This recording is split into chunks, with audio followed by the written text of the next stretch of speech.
ऐक्य नहीं है। डिलीवरी सरकार का काम है, डिलीवरी विपक्ष का काम नहीं। विपक्ष का काम ड्रामा करके डिलीवरी रोकना नहीं है।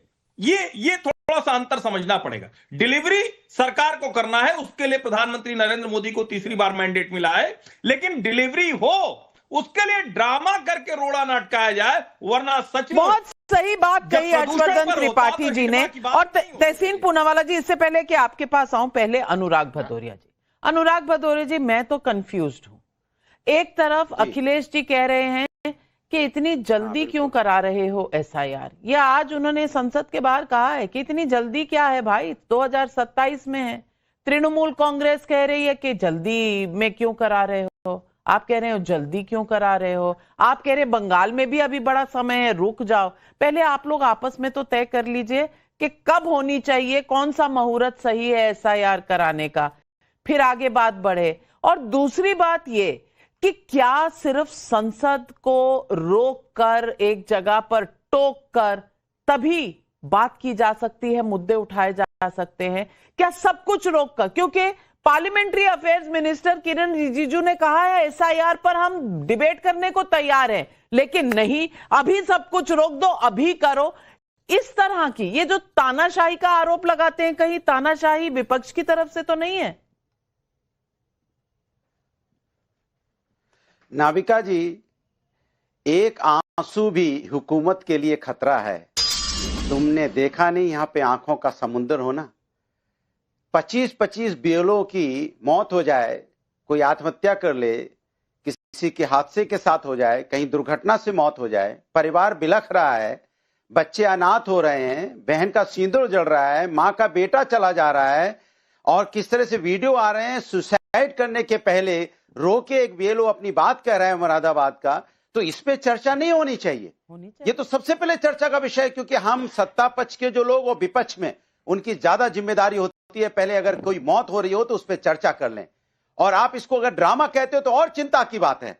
बिल्कुल सही, डिलीवरी आपको करना था, आपको डिलीवरी सुनिश्चित करनी थी कि यहाँ के महिलाओं का अधिकार मिलेगा, उनका सम्मान बचेगा। आपको डिलीवरी सुनिश्चित करनी थी, यहाँ हर व्यक्ति को रोजगार मिलेगा। आपको डिलीवरी सुनिश्चित करनी थी कि किसानों की इनकम दोगुनी होगी। आपको सुनिश्चित करना था कि यहाँ पे महंगाई नहीं बढ़ेगी। आपको सुनिश्चित करना था कि यहाँ हर युवाओं का सम्मान और रोजगार मिलेगा। यहाँ आपको सुनिश्चित करना था कि एयर पोल्यूशन नहीं होगा, आप खुली हवा में सांस ले पाओगे। जो आप सुच पे उठा रहे हैं, अरे प्रभु आप सत्ता पक्ष में हैं, पार्लियामेंट चलाने की जिम्मेदारी आपकी है, पार्लियामेंट में ऑर्डर लाने की जिम्मेदारी आपकी है। जितना चिंता आपको कुत्ते पे हो रही है ना, उतनी चिंता अगर आपने बीएलओ की मौत की कर ली होती और सत्ता पक्ष कह रहा होता एसआईआर पे चर्चा कराएंगे हम, और पहले दिन चर्चा होगी, ये तो आपको ही बोलना चाहिए था। आपको बहुमत मिला है भाई, सत्ता में आपको बैठाया जनता ने।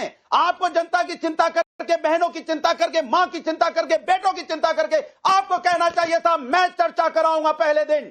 कौन होता है विपक्ष टोकने वाला? आपको चर्चा करानी चाहिए थी, लेकिन आपको उनका दर्द ही नहीं है। आप राजनीति खोज रहे हैं, उसमें कुत्ता आपने सवाल उठाया, लेकिन सुधांशु जी जवाब दें उससे पहले बस इतना कह दूं कि महिला आरक्षण बिल को फाड़ने वाले आज महिलाओं की चिंता कर रहे हैं।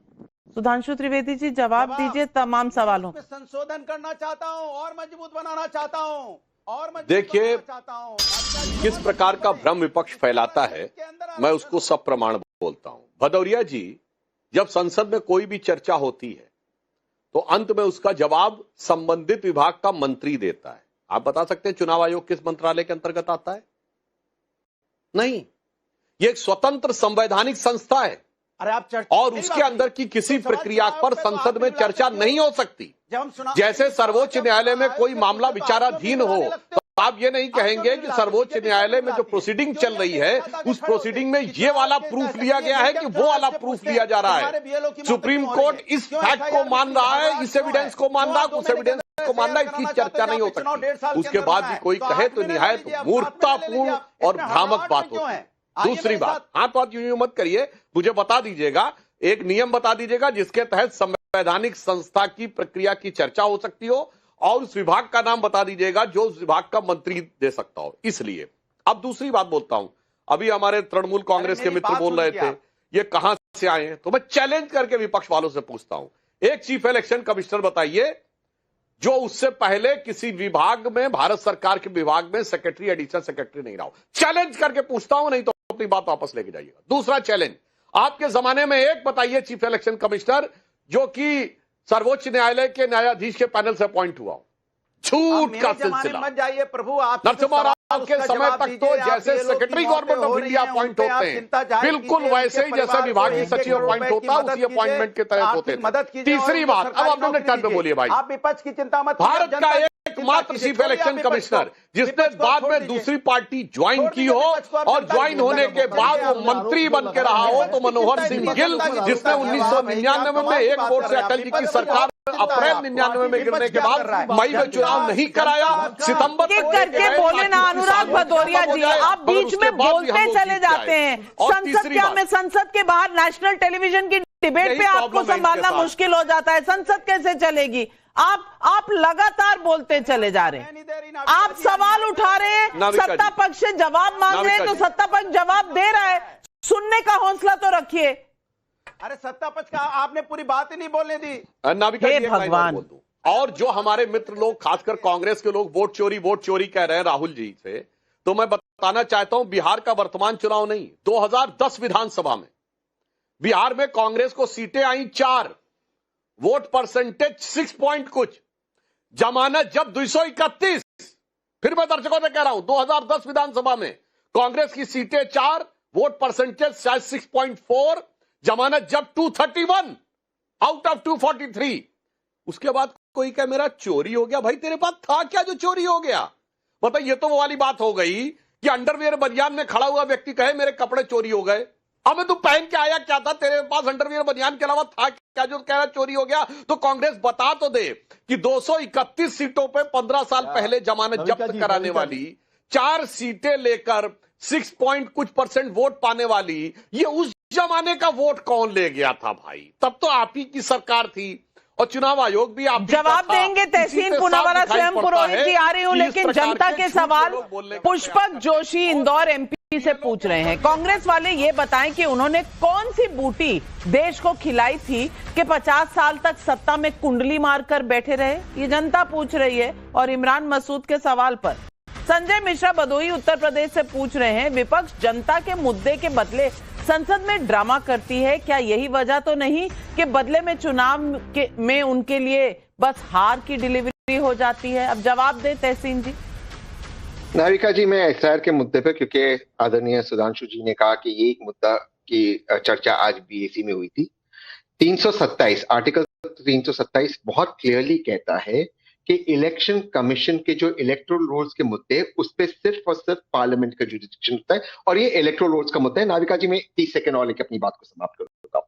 ये कौन सा SIR की प्रक्रिया चल रही? मैं SIR के समर्थन में हूं कि बंगाल में SIR हो रहा है और अच्छी बात है, हो रहा है, उस पर जो भी विवाद है उस पर हम बातचीत करना चाहते हैं।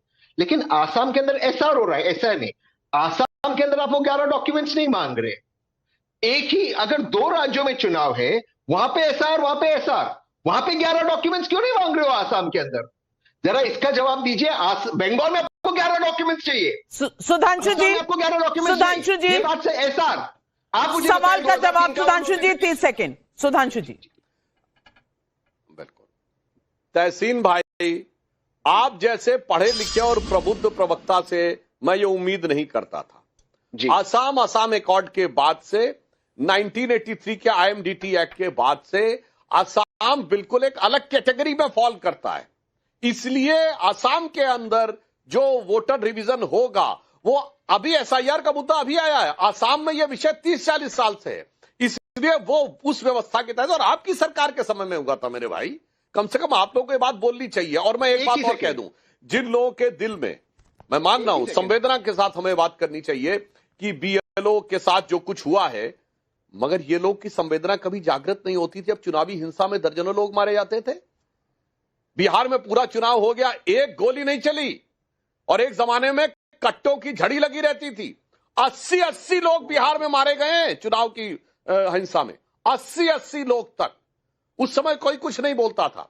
मतपेटियां लूट ली जाती थी, बूथ कैप्चर होता था, गोलियां चलती थी, लोग घायल होते थे, मारे जाते थे। और जब से सब कुछ बंद हो गया है, तब से आपकी सरकार आनी बंद हो गई है। जब से चुनावी प्रक्रिया पारदर्शी हुई। मैं फिर कहना चाहता हूं, स्वयं पुरोहित जी, इसका जवाब आपको देना चाहिए, क्योंकि बंगाल में तो पंचायत चुनाव में भी गोलियां चलती हैं, वहां पर लोगों की जानें जाती हैं, पंचायत चुनाव में लोग पर्चे नहीं भर पाते। ये तो बंगाल में सारे सरेआम सामने आया है लोगों के। सवाल का जवाब मैं आपके सवाल का जी नविका जी, मैं आपके सवाल के जवाब के पहले मैं सुधांशु जी ने जो कहा कि 1947 से लेकर आज तक कोई भी इलेक्शन कमिश्नर कोई न कोई जगह पद पर रहा है, मैं उनकी बात को स्वीकार करता हूं, मगर बेटी और दामाद की बढ़िया मलाईदार पोस्ट के लिए ज्ञानेश कुमार जी तो मजबूर है। उनको मलाईदार पोस्ट कहां मिली है? नोएडा में 24 तारीख को मिली है, और एक नहीं, ये मलाईदार पोस्ट क्या होती है? स्वयं पुरोहित जी, मलाईदार पोस्ट क्या होती है?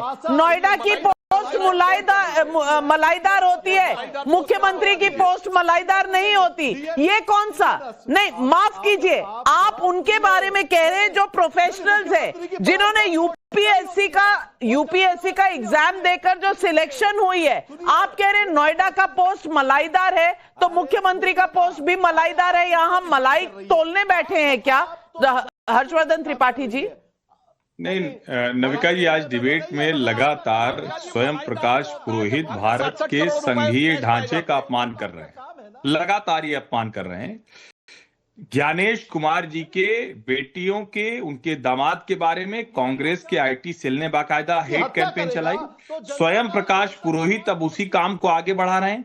क्या वो लोग किसी ऐसी कृपा पर बने हैं? क्या कोई ऐसा, उसको सरकार ने कहा कि नहीं ठीक है, ये लोग कहीं बिना पढ़े लिखे कहीं किनारे पड़े हुए थे और उनको आईएएस की कुर्सी पर बैठा दिया? कम से कम बोलते हुए थोड़ा ख्याल रखना चाहिए। जनता आप लोगों को सुनती है और इसीलिए लगातार आपके ऊपर भरोसा कम हो रहा है। आप लोग किसी भी तरह के कुतर्क पर, क्योंकि आज के समय में किसी भी घटना की जानकारी 30 सेकंड में सामने आ जाती। आप ये कह रहे हैं कि आईएएस को कोई डीएम की पोस्टिंग क्यों मिल गई?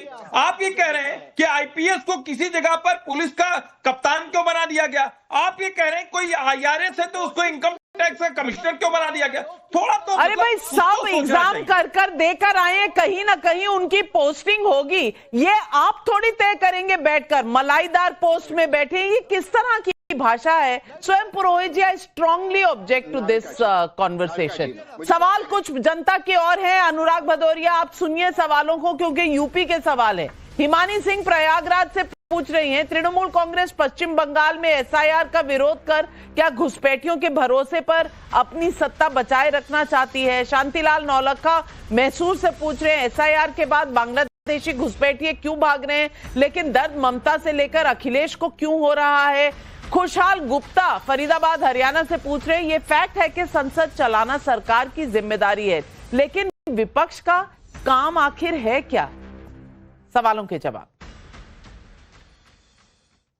देखिए हाँ, जवाब दे रहा हूं। देखिए, अभी सुधांशु जी ने बोला कि भाई एक भी गोली चली क्या?